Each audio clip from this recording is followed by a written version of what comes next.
Are I there think things that I that you will. wanted to say about the Veilguard? No, not necessarily. But I think you know what I want to start with is Robin Mm. and listeners. Would you like to meet Basil? This is Basil. This is Basil. It's very good. This is a stuffed rat that I'm holding up for our audio listeners. Um, Mm. for my birthday, our friends and roommates Elliot and Vidya made a game. Where first at the beginning of the night I had to birth this rat. I had to literally tug him by the tail out of a hole in a box in front of the party. So that and I really can't express how jarring that first moment and introduction were. But it's a very cute stuffed rat. And then the rest of the night was a Choices Matters game where we were doing choices throughout the events of Basil's life, starting with their gender and then going up through high school and post high school, college. They did wind up getting a tattoo, which Anjali drew on with sick. fabric markers. That's sick. They did also get a Prince Albert, so they are they do have a safety pin stuck in their stuffed crotch. And then partway through the night, one of the choices it's insane. It's the world's most wholesome thing, and then you immediately yeah. Yeah. And then because it was vote based, so everybody put their suggestions in the box and then we would pull them and then vote between the two. Sure. And who wrote Prince Albert? I don't know who wrote Prince Albert. I don't remember. Someone wrote Prince Albert, someone wrote the tattoo, and then for that one Elliot gave a secret third choice, which was both, and the crowd voted for both. Very good. And then at a certain point the choice went from something mundane to sometime after college Basil would get access to a time machine or a portal to another world. And then people got to choose, like, put in suggestions as to which. And the winner was time machine to the time of the dinosaurs, I think. Cool. Yeah. So anyway, big stuff, big moves for Basil. Yeah. But he's a new fixture in my life. Good. Basil, very important character in the Dillin verse. Just wanted everybody to be caught up. Fantastic. That's really great. I didn't know any of that. I knew about Basil's existence. And the king rat is called Pepperoni. Oh, what are you talking about? The king rat that we have in the front room. No. His name starts with an A, and I can never remember what it is, but I know it starts with an A. I have literally talked. I have asked. Oh my god, this question so many fuck ass times. I know. And I don't think so anyone has ever remembered. But the the gender of Basil is New York Knickerbocker, and that was, just so you know, Friday night, which was notably the night before the Knicks took it in 5. Yeah. So he helped. So he helped. Basil did do something, I believe, because in the end it wound up that, like, Basil wound up coming back to like, because Basil took like a weird villain era at some point, trying to like gain power. Yeah. In an aggressive way, but then reformed themselves and is now trying to like make right with the world and create a universe in which these terrible things never happened, and is back in the present. So so Basil, I think, did influence the New York Knicks win for sure. Beautiful. Well, I'm proud of him. Thank him for me. Yeah. Even though, again, Knicks in 6 sounds cooler, and it would have been a home game. Knicks in 5 is, I mean, I guess more prestigious because it's It's better stats wise. It also is funnier that the only game that they lost is the only one that Trump was in attendance for. Yeah, that is good, and it's real. I believe that is 100% of the reason. Everyone can just acknowledge that is the only reason why they lost that game. I mean, it can't. What else could it possibly be? They were cursed by an evil witch. Yeah. It's good. So, hi, my name's Dillin, and I've played 3 Mass Effect games. Hi, my name is Robin. I've played the Mass Effect franchise 100 billion times, but I have not played Mass Effect Andromeda. Correct. Welcome to Dorkspawn. Dorkspawn is a video game book club podcast where Robin, my best friend in the whole world, perfect guy, and I play choice matter video games, and we discuss them chapter by chapter like you would in a book club. We have been playing through the game Mass Effect Andromeda now. And eagle-eyed listeners will know that we're like 3 weeks late. 2 weeks late. And I'm going to say, this is entirely my fault. I struggled so hard to open this game because I was so outrageously uninterested in everything. Yeah. If this was a game that I was playing casually, I would know. I mean, I didn't pick it up. It was outrageous and nothing about it interested me. And then one rainy Wednesday morning, which was last Wednesday, I was like, yeah, I mean, I gotta open it. I'll open it and I'll just play it all day. And then I kind of lost 12 hours to just doing an outrageous amount of shit in this game. I say an outrageous amount of shit. I have 100%ed 2 planets, which is Eos and Vold. I've done absolutely everything that you could possibly do on there, including... Oh, I also had to redo the last mission because apparently it didn't save. No. And I came under fire a little bit because I got an outrageous case of gun in mouth disease when I found out I had to redo this last mission of a game I didn't want to play. That is to say, I do want to say this. Last episode, I was like, yeah, and the Angarans aren't resisting to getting turned by the cat. And you were like, yes, they are. I want to confirm, no, they are not. They specifically say several times the Angarans were not resisting to getting turned, and that's weird. Just a little bit of weird lore stuff. Yeah. The Angarans that they had that were in the facility, not that were in the facility are not resisting. Are not resisting. Turned. Okay. All right. Yeah. Just because that might be that is almost definitely I'm sure an that'll interesting come thing up for sure. Later. Yeah. Yeah. How did you find this playthrough? Because I'm enjoying it. I'm not hating it anymore. I'm the world's greatest sniper, and it's very satisfying to me. Nice. Yeah. So I also had a lot of fun. I did a lot of stuff. I didn't. I haven't 100%ed any one location. But okay, just because there's like so much side content that I've done in the last couple of weeks, I kind of picked like a smattering of some of the like more interesting ones to talk about. Because basically, I've gone to like exploring all of the star systems that we have access to. I've done a lot of like the exploration stuff because I like it. It's so pretty. When I'm when I'm feeling like kind of bored of doing side quests or whatever, I just go and do those little explorations and like watch those visuals. And also I do that now to go to bed at night. I just fly to all the different stars, all the different planets. Get my exploration up. It's good. I have also gotten our first settlement planet to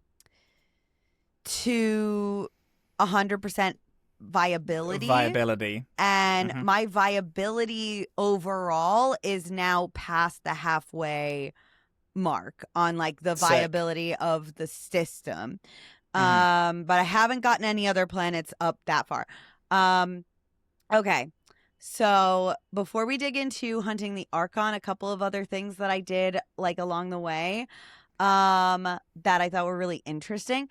I did the Contagion mission, which is like when it's like kind of alongside hunting the Archon, but it's a side quest within hunting the Archon or whatever. But we revealed that like, okay, this is like also kind of related to the fact that everybody's upset with you for not waking everybody up a little bit. Yeah. In that somebody, a med tech on your ship has like smuggled a relative in, and to not like get caught, woke them up and like kind of set them free in the world. Yeah. It's their aunt, I think, or something like that. Anyway, it turns out this aunt had a rare disease from back in our star system. That is terrifying. Very oh my god, what was that fucking game where you play as a disease and you try to kill everybody?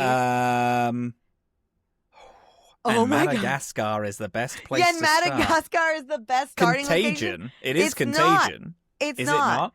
No, it's not. I'm gonna Google it because I need to know. You'll figure it out. I know our audience is screaming at me because I'm screaming at me from the inside. I promise. I know I should know what it is, but I played it all the time. Oh, Plague.Inc. is what it's called. Plague Inc.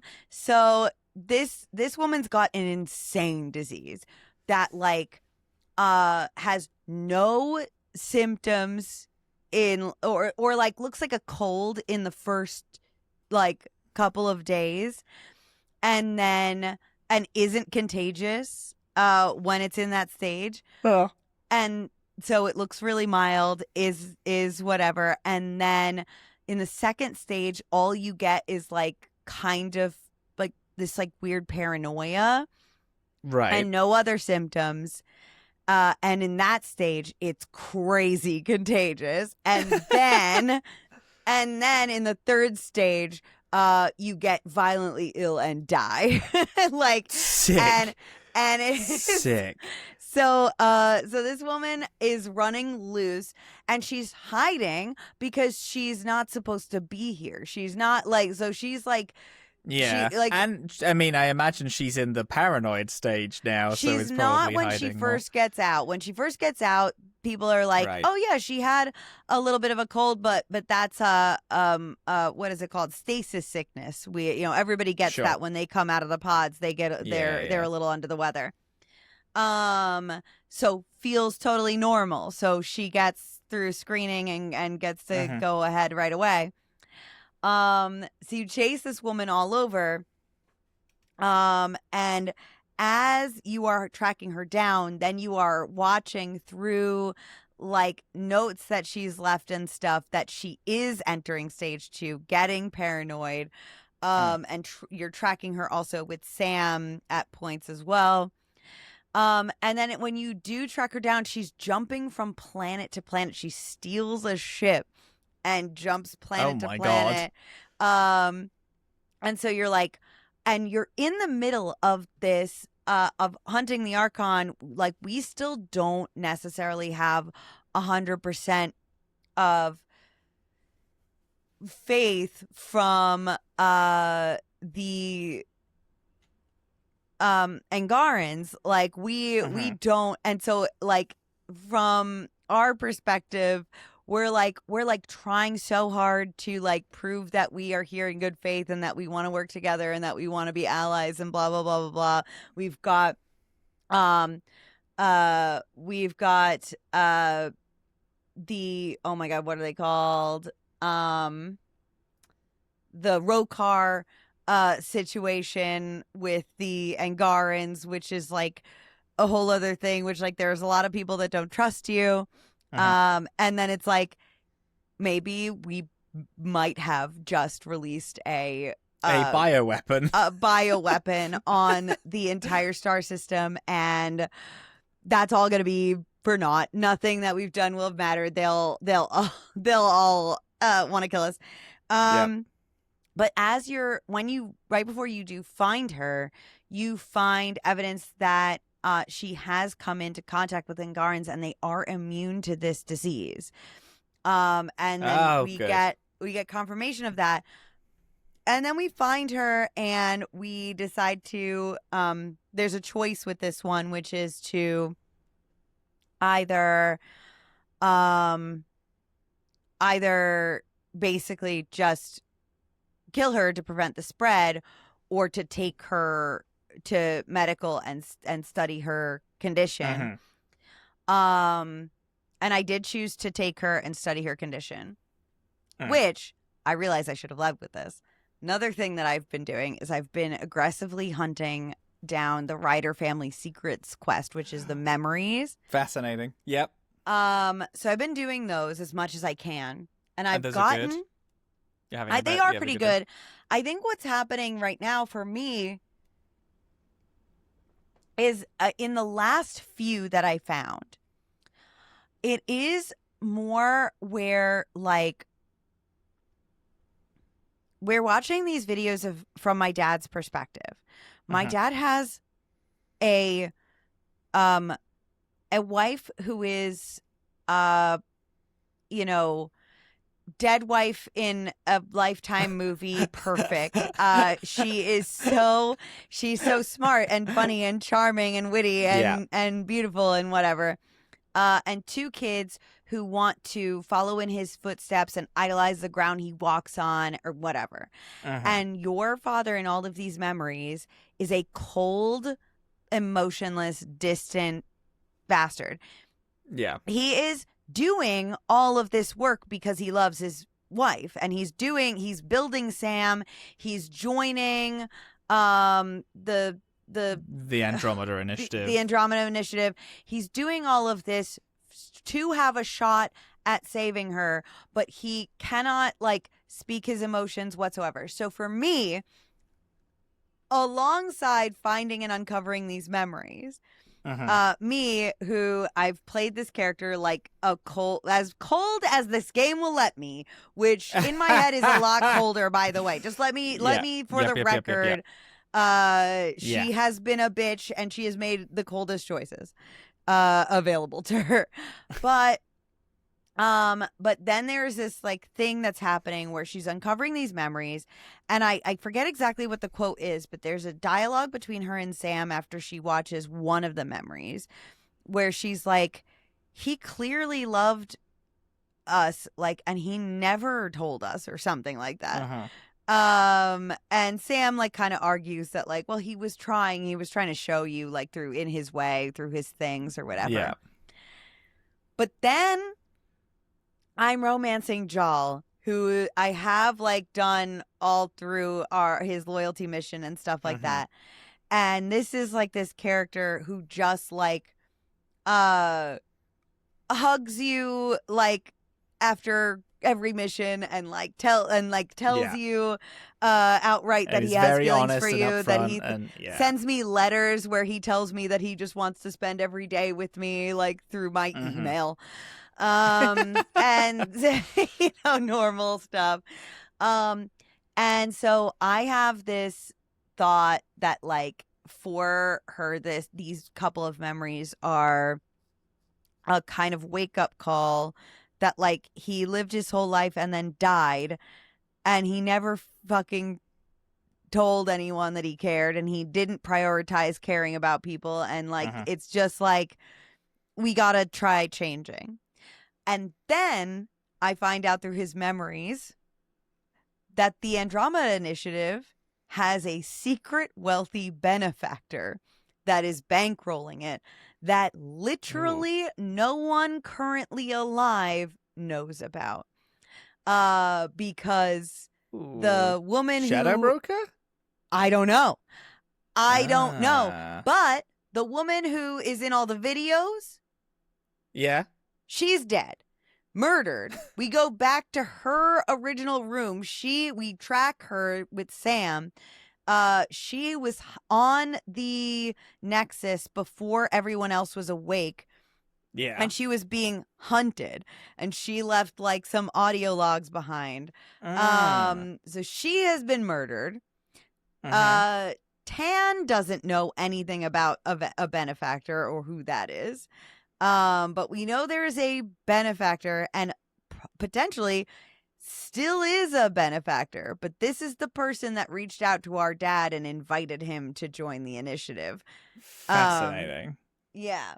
And had this like changing like face on camera, was every like was just like cycling through like kind of images of people like Sure. like filters, like looked like different species, Turian and human and etc. Right. Yeah. So those are some of the things I did. I also did Jaal's loyalty mission. Yeah. Which all has to do with the Rokar. Have you done anything with the Rokar yet? I've done a little bit with the Rokar. I have it written down here somewhere. I've done a little bit with them. I haven't finished anyone's loyalty mission, but I've progressed. I think everyone's a little bit. Me too. Jaal's is the only one I've finished, except for Gil's, because Gil's is 2 minutes long. Oh, sure. Yeah. Yeah, so I don't think I finished it. Okay. I can do that next week, though. So just like the beginnings of this basically is that the Rokar are a group of people within the Angarans? Thank you. Sorry, my brain. That's okay. Within the Angarans, who I mean, like a lot of the humans we would meet during the original trilogy, they just don't think any of this is a good idea. They think that humans are trouble and they need to keep us out, and they need to they have escalated from just a paranoia about that to we need to eliminate them. We need to stop them. And stop them in their tracks from ruining our way of life and our cause. But what happens is that we're introduced to them, and Axul, their leader, who we meet like when we first meet. He's like the one that doesn't trust us kind of in the beginning. Yeah. And they, once we like really learn how this has progressed, then they become like kind of another random enemy that we start encountering like basically everywhere we go. Sure. They're starting to shoot at us as well.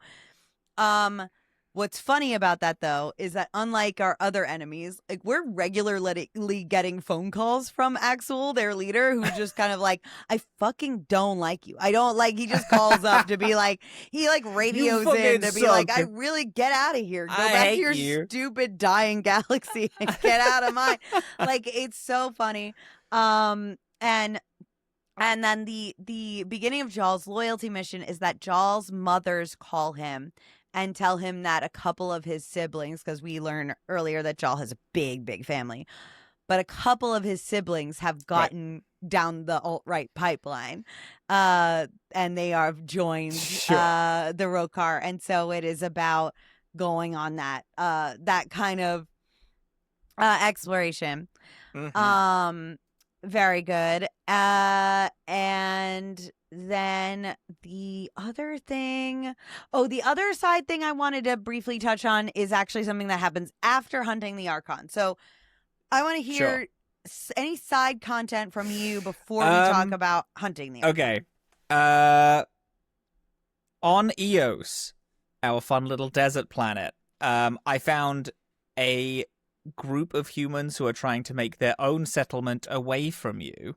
And I talked to them, and then we ended up establishing a little bit of a trade because I was told to put down these seismic hammers that would make water free flow into our zone. Yes, I did meet these But guys, then they contact you by meeting you and are like, hey, could you not do it? Here's a giant natural gas deposit that would help us, and then we could trade more openly. But if you do the water deposit, then we don't have any water and we're fucked.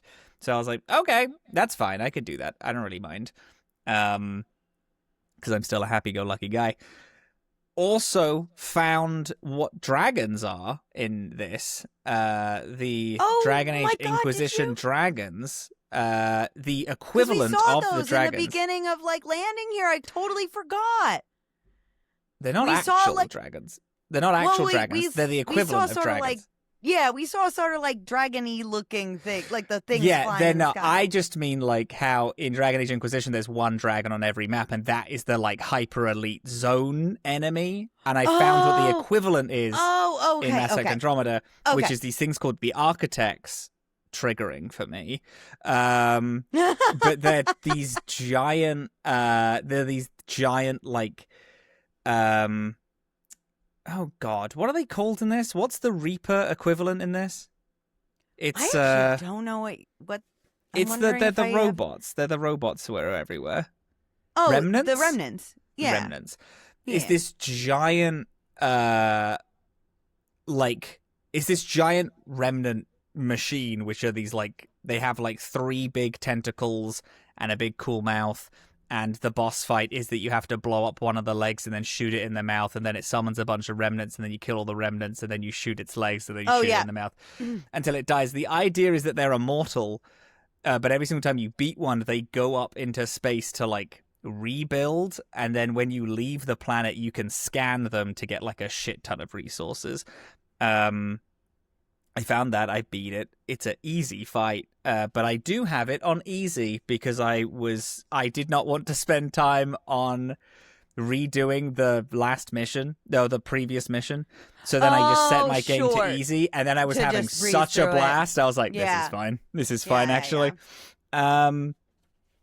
I did that with the seismic readings. They're called Advent. That's the group. That's the human group. They are a free nation. I then came across a Ket base that I cleared because every map has a singular Ket base that you need to do all these little things to be able to get inside and then clear it out. Yeah. And then when you clear it out, you get a bunch of rewards, but then also it's Ket presence on the planet is nuked. You just won't find them. Yes, I did that also. Yeah. It's also, I think, what got me to 100% viability, or got me close. It might be the thing where it's you have to do it to get it to 100% viability. I think so.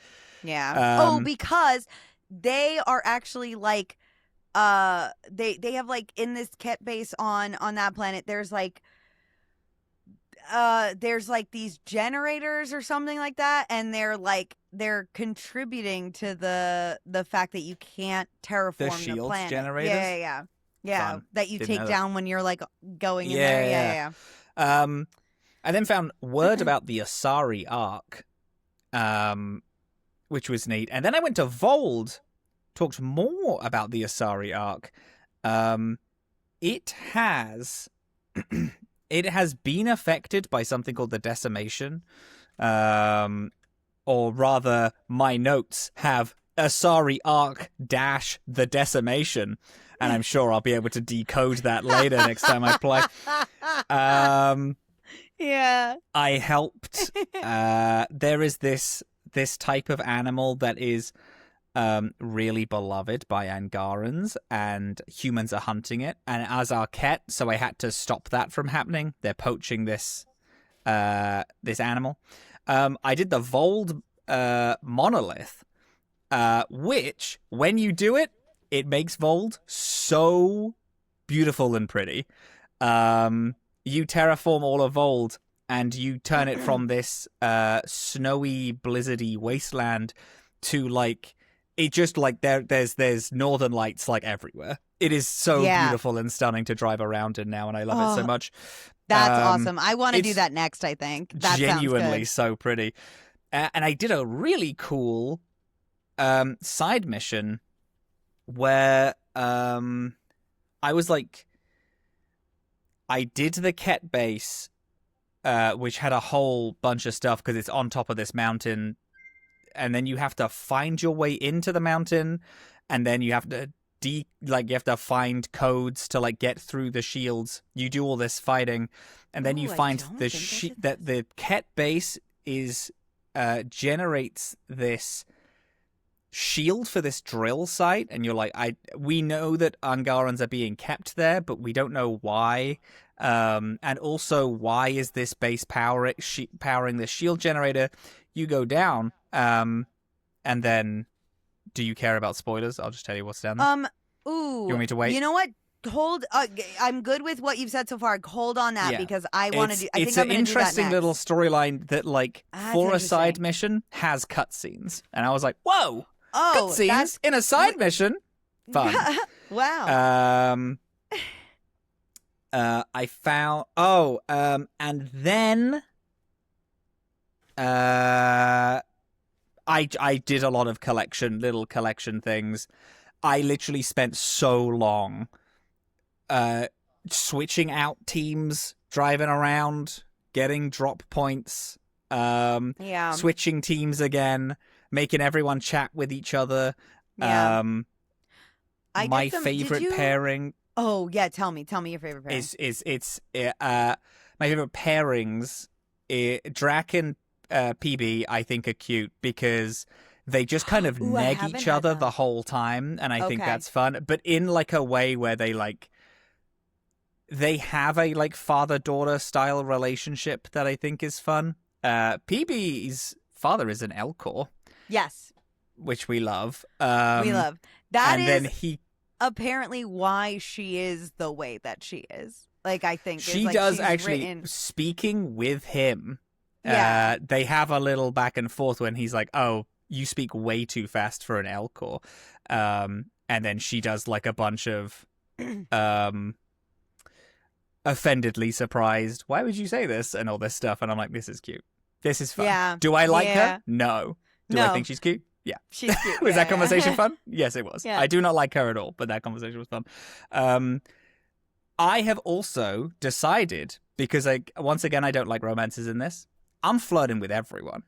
I'm trying to hit as many romance cutscenes as possible to see what would happen. What happened?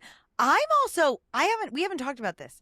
I'm so surprised by the amount of side characters you get a romance dialogue option for. Yeah. There's a ton of it is. It's kind of neat.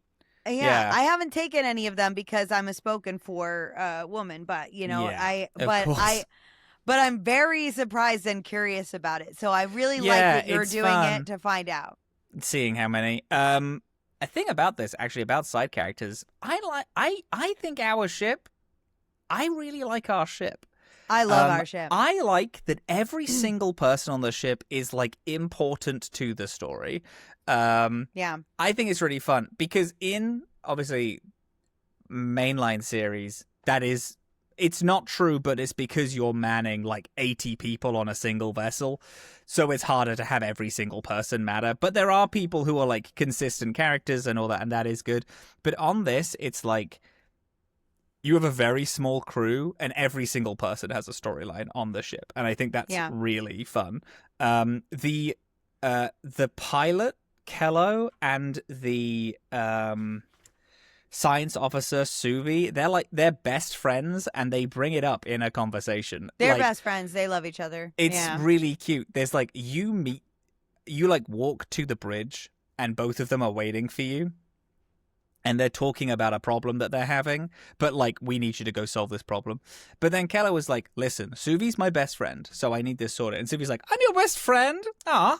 And then they talk about it. I'm like, I actually love these two. What a cute little duo.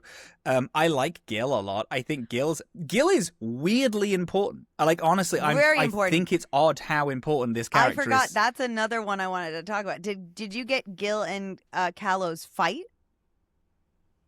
No. I haven't. Gil suggests updating the ship to make it better for the atmosphere we're currently in, and and to make it fly better. And Kallo loses it, and they have a big blowout fight about it. Like, Kallo is like, this is disrespecting all of the dead scientists that gave their life to make this ship work. Everybody, like, this ship is perfect.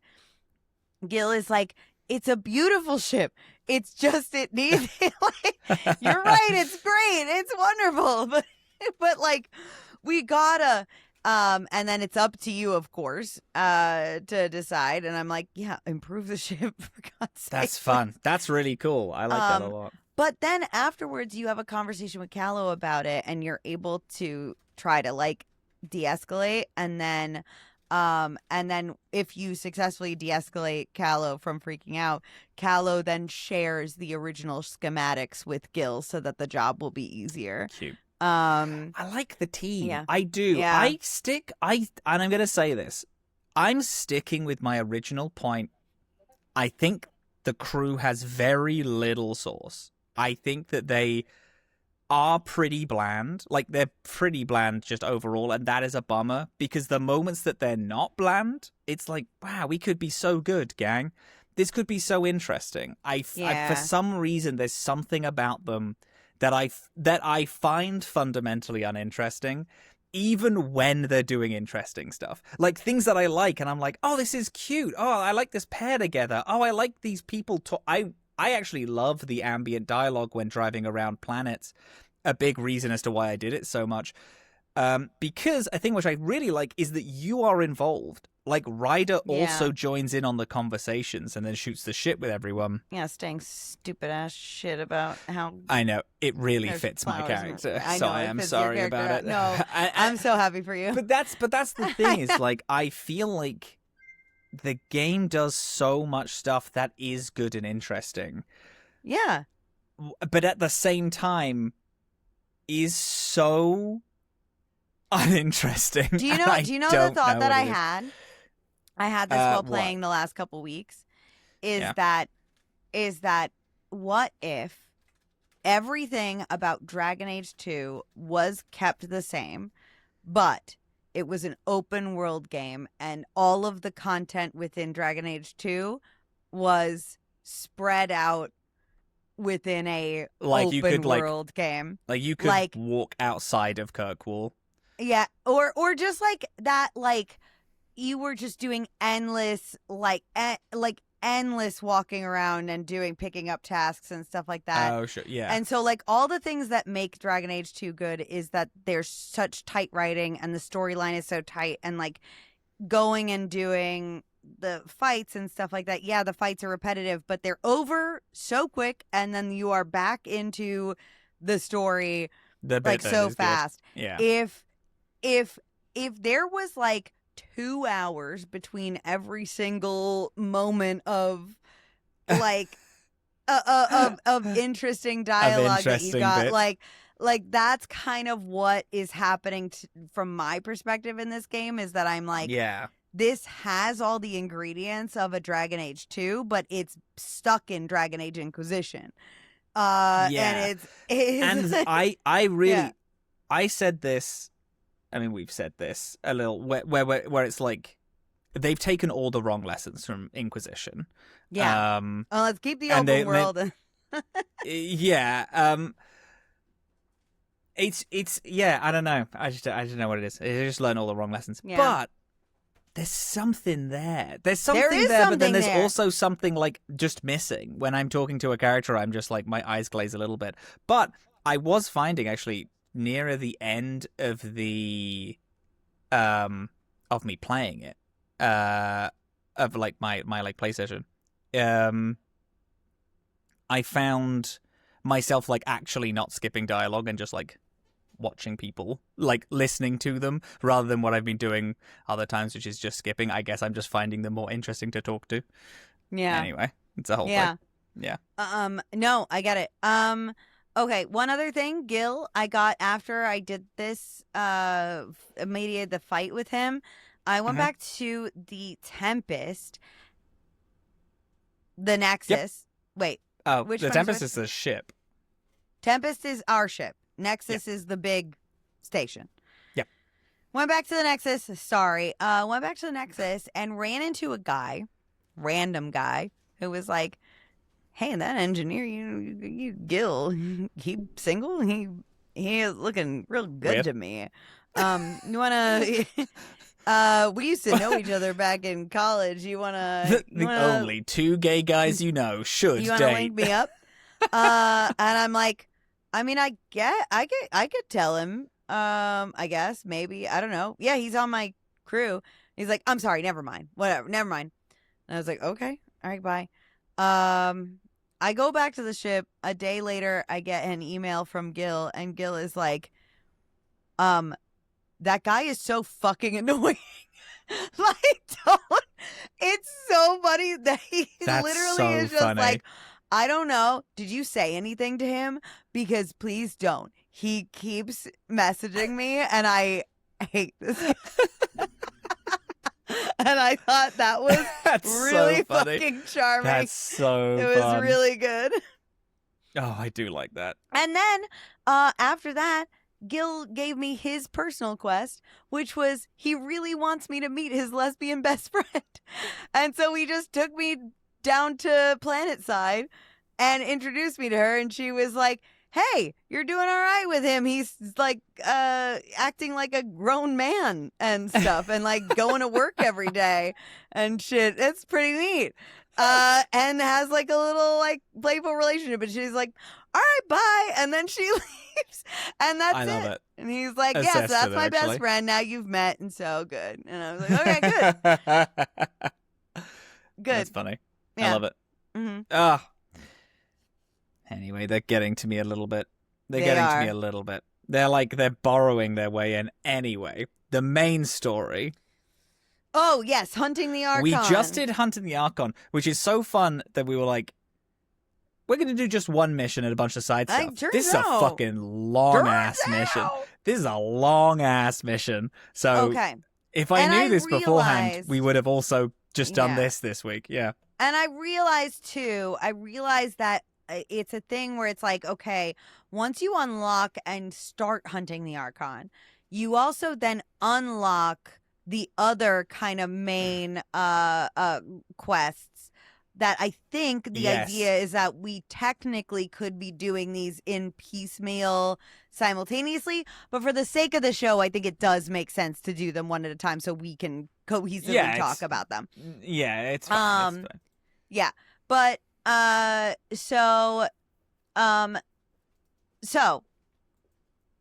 basically the idea with this is that the Moshai tells us that the Archon has a map to Meridian that we should investigate and get, because the Meridian is that's the center of all these vaults. Yeah.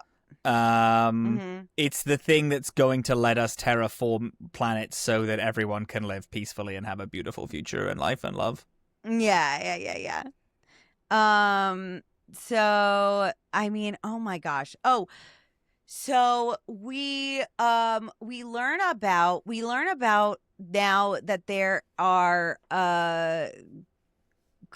okay, on Kadara there are like Kadara is like this very like split planet where there's like a top side and an underside, and there's this is the pirate outpost, right? Pirate outpost. This place is the most Star Wars ass place that we've ever been in Mass Effect. And I'm gonna tell you this. Fuck with it like crazy. Yeah, fuck with it like this crazy. This place fucking rules. Seedy underbelly, kind of like that's where all your cool people are doing drugs and murder. 90% exiles from the original fight on the Nexus came here. Yeah. It's cool. It's a cool, very flavorful place. It's a fun place to walk around in. I truly did nothing on this planet except for what the main mission demanded of me because I was already late. So I did some crazy trick stunts with the vehicle, the Nomad, to get over the mountain to clear this quest. That's really funny. I really went fucking insane, but it's cool as shit. This pirate outpost has two major factions, the Collective and the Outcasts. Yeah. You meet a spy when you get there, a cool character who reminded me so much of Dorian, just in like his vibe. Oh, yeah. Nothing like in the character, but like vibe wise, I got a really big Dorian feel from him. He's really cool. We meet him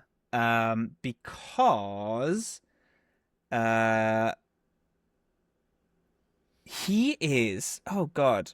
This is Reyes Vidal that you're talking Reyes. about. Yes. Reyes Vidal is is there to tell us about like the voice of, I think, Sloane Kelly, right? Or is he just the one that tells us about Sloane Kelly? He is the one that tells us about her. Sloane was a big part of the uprising on the Nexus. Yeah. And another thing, one of the coolest character designs is Sloane. I think Kelly. She's so fucking sick. I like Sloane Kelly a lot. Yeah. I like Sloane Kelly a lot as a character. Very interesting. Yeah. Reyes, I think we meet Reyes at a bar. Uh-huh. Reyes, he gives us access to Sloane. I think he sets up a meeting for us. Yeah. Yeah. And then we go and meet Sloane Kelly. Sloane Kelly is kind of rude to us, but like also kind of accepting. This is another oh my God. Mass Effect Mainline. The head of Omega. Yeah. This is another her ahead of this whole crime syndicate thing.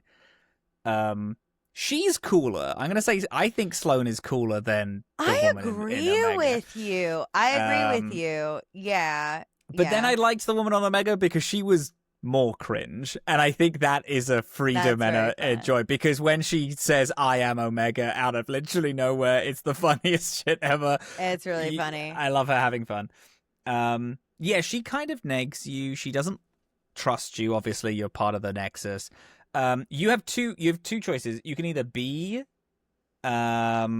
truthful with her and tell her the actual reasons why you're here. Yeah, or you can tell her it's none of your business. Right, because you're trying to interrogate the prisoner, Vane. Yes, Vane. That's it. Because that's it. That the prisoner knows where the Archon ship is, and he's about to be executed by her. Right. So you need to contact the spy to get into. You need to contact him to get to Sloane to then get the information. We got there in the end. What did you do? Were you honest with her? No, I said it's none of your fucking business. Fascinating. I was honest. Yeah, I'm trying. Again, my guy's quirky, trying to be kind to everyone. So she immediately is then like, yeah, sure, okay. If you tell the truth, she's like, yeah, sure, yeah, go get him and do whatever you need to do with him. And then I easily walk into the room, free as anything. Everyone is friends. Really? Yeah. For real? What happened to you? Yeah. She literally is like, oh, okay, cool. Thank you. No, that's what happened to me when I told her, fuck you, it's none of your business. Oh, that's a shame. I'm looking at this and it's like, the conversation can go a few ways. You can either tell her that it's none of her business, or you can be honest with her. And I was kind of hoping for I tell her the truth and she's like, cool, thank you. And then it's really easy to deal with, but you had to do like a different thing entirely. Shame. No. I said fuck off. It's none of your business. Oh no, you did. If you said fuck off, then you have to go back and speak with Reyes again. Yeah, but then I spoke to Reyes again. Oh, you like, and then he let him in, but I didn't need to. I immediately went to the jail. Like she led me straight. there. Oh, I like kind of just all right. I you went had and another thing. Went... It's a very minor. Okay, change, it was relatively. It was so minor I didn't even clock it as like a different thing. Like I went and talked to Reyes, and then he gave me and then we walked in. Okay. So you. All right. No, I get it. So I skipped the second meeting with him. Yeah. Okay. Then turns out that he doesn't know where the Archon ship is. But there is a transponder that he has buried outside of town, and you can use that to try to like figure out the position of the ship. Right, yes. You go on a fun little drive. Which, again, I had to do a bunch of tricks about because it's a long-ass drive. I'm excited to come back to this planet and then actually do all the missions because I picked up something of, like, there was a murder that I'm, like, trying to solve. I want to know more about the politics of this place. I think this whole zone is really interesting. And I like it. I think it's pretty as well. Yes. Yes. Anyway, you pick up the transponder. This is basically just a drive. There's nothing interesting here. You pick up the transponder. You then need to go to Gil, and this is what I found interesting, is that Gil is the person who needs to kind of fiddle around with this transponder to try and figure out where the Archon is. Yes. Which I liked. And I was like, it's did fun like getting too. all these side characters in. Yeah. And then you find the Ket flagship. Which is where the Archon is. You fly there, and then when you get there, oopsie daisy, the flagship is tied to another ship, and that other ship is the Solarian Ark. Yes. It's one of the Arks. This is where it went missing. Huge. Which is really cool, and I really liked this reveal because it made the arcs. Because then, again, a big part of the complaining is like, why aren't the arcs the main story? And then it's like, okay, good. this is what they are the main story. God. It's so roping happy. it back in and tying it together. Yes. So the Solarian Arc is here. We then need to sneak in through the Solarian Arc to get to the Archon. We on doing a scan, we realize that find out that the Solarian Pathfinder is on there, and then when we land on the ship, we do a little look-see, and then it's like, oh no, the Solarian Pathfinder is dead. This is the dead body. We do a little biometric scan, and it's like, nope, this actually isn't. This is a body swap, so they pretend that the Solarian Pathfinder has died. You find the Solarian Pathfinder in cryosleep.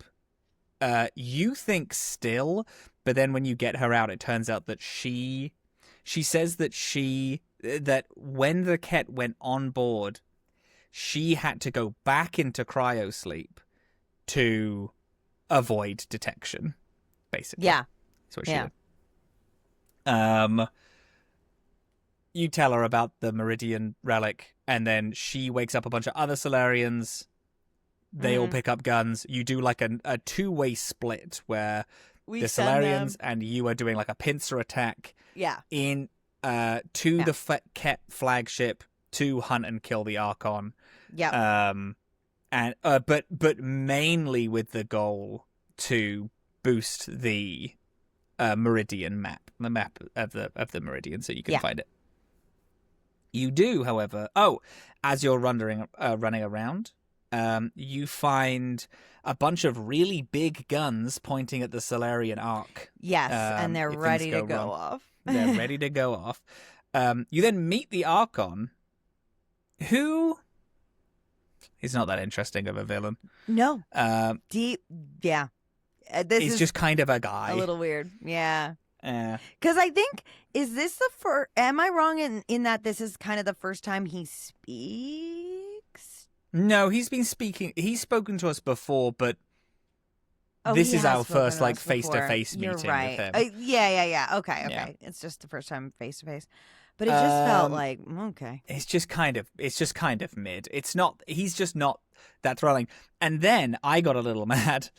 Okay. So, cool thing happens. Cool thing number A, you all get trapped by this, like, in these things. The only way to turn off these chains this was so cool. Is to die. Cool. You have to die to do it. And Sam is like, I can turn off your heart, and then I'll turn it back on again. But I just want to clarify. Sam says he can stop your heart, and then he can resuscitate you. Oh, sure. You do it not might have not work. You do not have a mechanical heart that can be turned on and off. He is going to kill you and then give you basically internal compressions and hopefully revive you. In the hopes that you get this back was one of the most terrifying things I've ever seen in a video game. To be completely honest with you, I was terrified, but it was very cool. Very cool. I did. This is one of the moments where the same point hit me of, man, I wish they were doing something a little more interesting with this, because it's really cool. What an interesting little bit. But it kind of happens. Yeah, you're gonna live. You're the protagonist. So I didn't find much tension in it, but I was like, man, it would be so cool if Sam did a twist, or something did a twist in the midpoint that you died.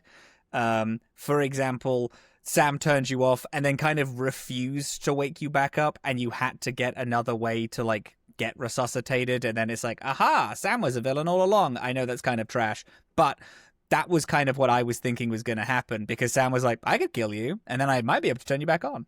And I was like, ooh, are you going to do like a villain twist in some, because it would be interesting. We don't even have all our memories. We don't even know how you were made. Like, yeah, that could be interesting. It could be something. That could be interesting. Or like something happening with that. I was expecting a little more. It kind of happened and then left, even though I was like, this is cool. I just wanted a little bit more out of it. But it was cool. I don't want to take that away. I did like it. Then you free everyone. And then it turns out that the Ket are just Reapers. They are like taking bodies. They're taking other races and then Ketifying them to make the perfect Ket. And I'm like, oh, we've done this before. Krogan Ket. A Krogan Ket. And I'm like, come out and fight you. And I went, this is less interesting. It's just Christ. We've just already done this storyline. It's literally the main point. This was something to do with the Angarans. Like, this was like that they. I thought all Ket were Angarans. Right. Is what I thought. This had some sort of like meaning about, like, I don't know. It's just that annoyed the shit out of me. I know it was deeply upsetting. There were some things that were interesting in this. Again, this game loves to do it, where the Archon, you can like look at all the different races, and the Archon talks a little bit about them and the biological like benefits of them. But the thing about he says about the Asari is really interesting, because it is the Asari say that they are doing, I can't think of the perfect words for this, exactly what he says. He says something about they're doing like they are doing like something similar to genocide to every single race, and pretending that it is ooh woo, oh my god, we're so kind, we're just seeing embracing eternity, which is poetic nonsense that is the Archon's word, which is poetic nonsense, because an Asari can mate with any other species, and the child will always be an Asari, regardless of, what the other thing is. And I was like, wow, what an interesting thing to say about the Asari. Are you going to do anything with this? Because that is a fascinating thing to say and not do more follow stuff up with. on. Yeah. Anyway, and then although the it Krogan does give like a super twisted view of what anything of what is. The Asari is. But I do like and, that. Frankly, what genocide is, because it's not genocide. Genocide is not the words that he uses, but he uses something like where they are forcefully assimilating every other race to be an Asari. But they're making it sound like poetry. But it's a forceful thing. Like, no other race has any say in what an Asari is. An Asari will always be an Asari. Which I think is an interesting thing to talk about. And then they're like, whoa, the Krogan are so big, tough, strong. They could probably take over the galaxy if they didn't have the genophage. Let's just make Ket Krogan. They make a Ket Krogan. You have to kill a Krogan. Yeah. It's the same storyline that we've had. It is. Oh, how many games have we had? 4 times now we've had this storyline, and I'm so bored of it. Leave the Krogan alone. We've done the most interesting thing you could do with Krogan, and it was Morden Solus. We can stop. It was cure the genophage. It was cure the genophage. And give give a young Krogan a position of leadership under the mentorship of his big brother, that is to lead them into a new future. We did that. We did that. And we did that. Yeah, no, I agree with you. It's almost interesting. It's kind of interesting in that with that kind of with finding the like room with all the species where you like learn about you hear the little like codex entries there. It is like, I don't know. I mean, I guess this is kind of, it's not really any different. They're just doing, I don't know. I was going to try to argue that they're doing something different, and I lost it in the middle because they're not. They're just doing the same thing. It's literally just the Reapers again. It's just the Reapers. And it's crazy because it's like, hey, gang, we've done a really interesting take on this. We should... The amount... And this is what's the worst bit. We have had 2 different ideas of what the Ket is in the 4 episodes we've done of this game, both of which are so much more interesting than they're just doing the Reapers again. They're like just kind of assimilating stuff and trying to make a perfect species. Rubbish. Them being panicked and we also need resources. The only way to get that is war is interesting. They are all Angaran and have been Angaran this entire time. Love it. They just have a different, like they feel that this is the final evolution in for Angarans, like, and they just want to make it happen faster, like that. Yeah. Like I don't know, a million things, but regardless, whatever. We take in the last bits of this game when you get to the map and you recover the relic. There's a point, at some point we have split up with the Solarians. We said that already. We have the other. We've been seeing the other them Pathfinder several times throughout this has mission. taken her crew, and we're trying to like keep tabs on them and make sure they're alive. But then we discovered there are a ton of other Krogan bodies on this ship that are about to be turned. They're like in pods, like about to be catified as well. And so we could separate the ships and just get away with whoever's alive on the ship and whatever. We then find out that like our other Pathfinder, Solarian Pathfinder, is backed into a corner. She's trying to save a bunch of Solarians that are on the ship. She's gonna possibly beef it. She fails, by the way, to save the other Solarians. She's trying to save them. She fails. She can't do it. The other Solarians die, and she's next. So it's not a question of save a bunch of Solarians or save a bunch of Krogan. It's the Pathfinder. It is save or a bunch singularly of the Pathfinder, or save a bunch of Krogans who have yet to be turned into Ket but are about to be. Yeah. So this was a curious question for me, because while I initially had the thought that like, oh, that's such an easy choice because it's like a bunch of innocent your favorite boys. Civilian Ket versus like a leader alone by herself, like already down. Like, I'm not going to go out to save just like another general. But then I thought, like, if this mission happened about, I don't know, like 2 weeks ago. For me, in character for Sarah, I would have picked the Pathfinder, because it would have been, well, I need more Pathfinders. I need to finish this mission effectively. I need that. Like, what? Yeah, of course. Like, what the fuck do I care? But because I have like had enough happen to this rider to change her a little bit, it was like, oh, that is an easy choice for me now. Like, it feels easy. But I do think it's actually an interesting decision, because like I think it's Yeah, Yeah, like I think it's saving got another some legs, Pathfinder actually feels like a huge deal. And I actually do think that the fact that you can keep finding hints as to where other arcs are, but you'll never find another Pathfinder, is like a frustrating thing. And then you hit this where it's like, oh my god, finally it's another fucking Pathfinder. We might be able to make some real legwork out of this. The Pathfinder's going to die unless you go to it, I think is fun. Yeah. Unfortunately, this wasn't a choice for me because I had Drac, and I was like, I'm not going to save a bunch of Krogans in front of the guy. So I decided I did the Krogans. Yeah, of course. Yeah. Yeah, no, of course. I think that makes sense. It's just like I feel like we may start making similar decisions more often now. But also curious. So we get out of there. Overall, we get out of there.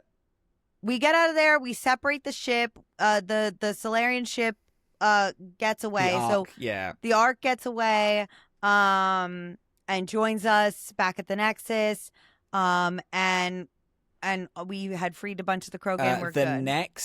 The next Pathfinder in line is another fun thing, which I think the next Pathfinder in line the Solarians was like, I was literally not trained for this. I'm going to try, but I have pretty much no idea what I'm doing. And I'm like, good. I mean, kind of obviously that's going to be the pick, is like, you're just going to have someone who's completely inexperienced.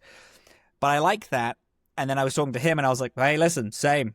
I had no plans to be a Pathfinder, and now I am, so. Was she your dad? Yeah. We might be best friends. Yeah. There is a little bit of an interesting closer to this mission where the Archon, we have it with the Archon. Thing about I like about this game, we have a lot of perspective scenes from the enemy team, Archon, which I think is fun. True.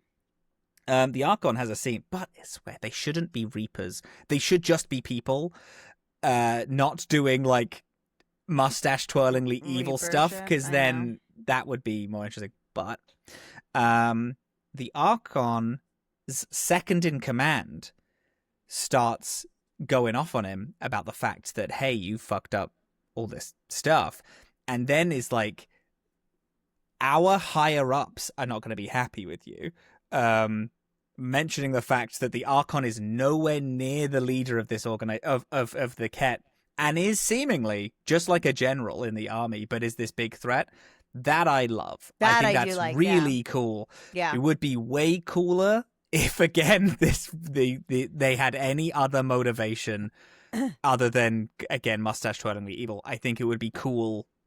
It would be cool to be like, oh, this is just a guy. Like, we're just like, the threat is bigger than him. But I like that. I like the scenes with them, because I'm always a big fan of when media shows us the villains' perspectives, and it's like, oh, they have their own internal politics like we do, and theirs is kind of crumbling because we keep doing stuff. Always think that's fun. Mm-hmm. I liked the mission overall. Very long mission. No, I think it's too. Pretty good. Yeah. I really like Kadara Port. I like the characters that we met. I think the choice is fairly interesting. I think I could have used a little more in it, but I think it's fairly interesting. I could definitely use choices. Also, do you know what I realized is that, and I realized this because during my romance escalation with Jal, is the first time since the very beginning of the game I got a react, like a quick time react. Oh, yeah. They are so few in this game. They really are. That there is to the point where I'm like, we shouldn't have them. We shouldn't have them, because then it's like you're not ever anticipating one to happen because they're never happening. Yeah. So it's like a kind of a bit silly. It's a weird, like, jingling keys in front of you. Are you paying attention? And it's like, no, nothing's going on. Stop chucking these fucking reacts at me. I know. The one I got was after you finish Jal's personal quest. If you're romancing him, he asks to bring you back to meet his moms. Cute. And you go to meet his whole family, and when you meet his mom, you get a quick time react to hug his mom, and I'm like, big. that could miss just, that. Yeah.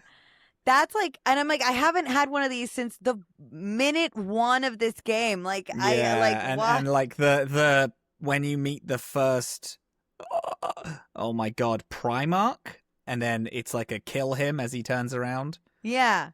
Yeah. Yeah. In the Ket facility. Yeah, it's basically nothing. Yeah. So a little annoying, but I'm like, I just want more choices that I don't like it being a hug react. I don't know. It's a little weird. I understand the idea behind it of like it's an awkward situation. You need to act fast to hug this guy's mom, but I do think that's pretty It was a funny. planned meeting. Like it was not like not like she showed up unexpected. She showed up. Yeah. I don't know. It was just silly, and I'm just sort of like, I feel like they could be using this better. But like whatever. Ultimately, like not the biggest complaint. Also, just like other random thought is that like spending more time with and doing part of Liam's personal quest, which I have not done all of yet. I just want to say that I'm more and more mad that you can't romance him. Yeah, he's annoying. Literally it's perfect for your character, and he's it's crazy. Every single new thing. I am actually like, he is probably outside of Jal, I think my favorite. I love him. No, I like him a lot. I think he's good. He's one of my more favorite companion characters. Yeah. I do like having him Which around. I think is really fun, because I think actually in the original trilogy, your human companions were your least interesting, which I think is very funny. Yeah. Like, I actually like having Cora around more. I think it's interesting that Cora is slightly racist. She's an Asari. She was like, raised by the Asari. What so business crazy do you that even she's have? like lightly racist. Yeah. If she was raised by Solarians, I'd be like, yeah, all Solarians are racist. Obviously, you're also going to be racist. Right. Kind of growing up there. Oh I'm my like, God. Asari? Oh my God. You should, if you haven't, go to the Nexus. Go to the Nexus. Yep. If you haven't yet, go visit Jal in the cultural center. Cute. Okay. Because he's hanging out there, learning about all the different like races from the Sol system. Yeah. And like wants to absorb everything, and he's making his way through. If you go there enough and you get to where he is now standing by the help me with Turians, Solarians, Asari, Quarians, humans. Quarians. He gets to the Quarians. He says something that you brought up earlier in us doing this show about this game, about what would have been like about the similarities them being and stuff villains like and that. stuff, or but like finding also, a perfect planet that works for them. Yeah, and like finding kind of the ties between what's going on in this game and them. Jal has some interesting things to say. I think you'll really like it. Cool. Okay. Okay, I'll do that. Fun. Yeah. I do like the Nexus as like a home point. I Me like too. a place that's like so in turmoil, but it is quote unquote the home base. I think is fun. I like it. Yeah. There's the thing about this game is that there's so much to like, but the problem is that they miss the mark on so much stuff that I'm more angry. But because it's I'm so not angry. close. I'm not angry. I'm disappointed. I'm so 'Cause disappointed in all the minor close. things they mess up. It's just so close. It's like, so gang, close. That's it's what's all happening. right there. It's I know. you're writing it. And the fact that they're addressing things and it's like, yeah, this would be interesting. Why aren't we doing that, gang? Yeah, it's so close. It's so close, and that's what it really makes is. it hurt. Yeah. Yeah. I know. But I will say I am enjoying it significantly more than I have in previous weeks. Yeah, like same. I had a good time driving around, getting to know the people, doing these little side quests. Yeah. And then again, I was thinking the entire time about Inquisition because I was at yours whilst we were playing Inquisition. I would just spend the whole day at home. I would answer emails and do my actual job work, and then I would pick up the PlayStation controller and play like 5 hours of Inquisition whilst you were at work and I was waiting for you to come home. Yeah. Because I'm like, yeah, it's the same thing where it's like, yeah, I'll run around the hinterlands for a bit, sure. Yeah. I'll do this, what is it? Rift? Do this Rift equivalent, and I'll do this Ket base, and I'll do these little stupid side missions that I don't really care about just because it's interesting, isn't it? Yeah. I will never do a strike team, though, and you will not catch me doing it. I've done so many of them. I thought for a moment I misread something on my screen, and I thought that they had expirations. And I was like, oh, that maybe is something interesting. And then I realized that I misread the text because it was on the TV far away from me. And it was just and it just said expedition time. And I was like, I thought it was like expiration time. And it was like, oh, maybe like there's a limited time and you know, to get these, and you got to strategize about like which ones you do and which orders. Like you don't like, no, it's wrong. You just do it. You just hit them and do them and get the points. And I was like, okay, fine. Sure. Stupid. So I'm hitting them. I'm doing them. I'm getting the points. Next week. Do you want to do the 2 planets that you get in the hunting the Archon mission, or do you want to do a little further than that? What do you mean? Because we got 2 planets. Yeah. And it's like, go do this or go do this. Oh my god! Oh, there's a walkthrough. The Eladin and H0447C. That's it. The two of them, because then Journey to Meridian is the next, and I'm wondering if we do these 2 week after we do both Journey to Meridian and Meridian the Way Home. Like we just then, it's like this is our last week before we just close it out, and we do. Okay, the 2. Is it the 2 or is it a choice? It's do them both. It's do them both. Okay, good. I didn't know, genuinely. Okay. Cool. So yeah, no, I'm good with that. Journey to Meridian might actually be a pretty long one, actually. I imagine it is.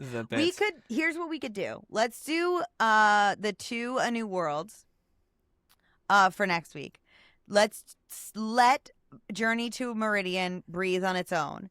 And then there's Meridian the Way Home, Epilogue, The World is Waiting. Those are probably all I will also say the 2 worlds are like pretty much nothing from what I'm seeing on what you need to do for those missions. They're pretty small. I imagine it's go to a new world. Here's a new zone you've opened up. Go do side however quests. much you want on the side quest. Do you want to do everything up to Journey, Meridian, and pass, and then like end at the end of Journey to Meridian, and then do Meridian No Way Home the week after? Interesting. Do you want to try that? Yeah, let's try it. But of course, listeners, don't bank on this. We have not played this game before. It is with a caveat. If it's if we get sucked in again, because again, I got sucked into like 1 billion hours of 2 planets. I'm also going to try to finish everyone's quests and stuff like that. So, yeah. Okay. So let's try that though. Let's see if we can do that. If it's like a New World and Journey to Meridian, but we'll update you in the Discord about what we're doing. And that'll be good. All right, good. Yeah, I'm into it. Sick and twisted. Awesome. Good. Okay, good. Well, you freaks. Pieces of shit. You goddamn dirty, you absolute filthy dumb monsters. scum. You're dumb scum. I can't even look upon you. I can't even bring myself to gaze upon you. Actually, you make me so sick. It's crazy. Because you dumb idiot, make no mistake. This is a one-way trip. Good. Freaks.